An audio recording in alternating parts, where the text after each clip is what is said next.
રાજકોટથી મોટી ખબર આવી ગઈ છે. અમિત ખોટ આત્મહત્યા મામલે તપાસમાં નવો વળાંક આવ્યો છે.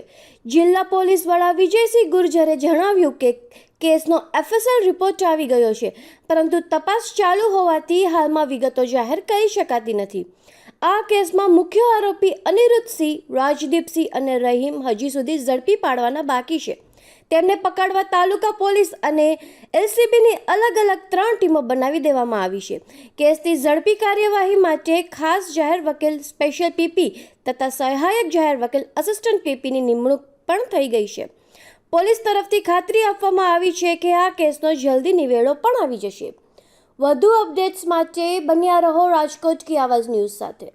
એમાં અમિત ખોટ આપઘાત મામલામાં FSL તરફથી સુસાઇડ નોટનો રિપોર્ટ મળી ગયો અને નામદાર કોર્ટ તરફ એને ફોરવર્ડ કરવામાં આવ્યો છે.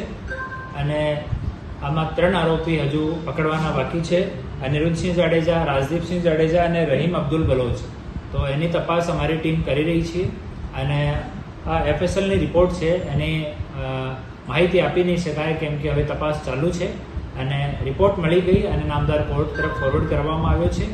અને સરકારશ્રી તરફથી આ કેસમાં સ્પેશિયલ PP શ્રી ચેતન શાહની નિમણૂક થઈ છે અને એસિસ્ટન્ટ સ્પેશિયલ PP તરીકે શ્રી હિરન પટેલની નિમણૂક થઈ છે. બંને સાથે અમારી વાત થઈ ગઈ અને બંનેને કેસ સંબંધિત વિગતો આપવામાં આવી છે. આમાં FSLની રિપોર્ટ બાબતમાં કોઈ માહિતી આપવામાં નહીં આવશે હવે, કેમ કે તમામ ઇન્વેસ્ટિગેશન હવે ચાલુ છે એન્ડ ડ્યુરિંગ ઇન્વેસ્ટિગેશનની જો પણ વાતો હોય એ શેર નહીં કરી શકાય. તો ઓફિશિયલી જેમ આપણામાં પ્રોગ્રેસ તમારી સાથે શેર કરી શકું, આ આપણે તમને આમંત્રિત કરીને શેર કરીશું.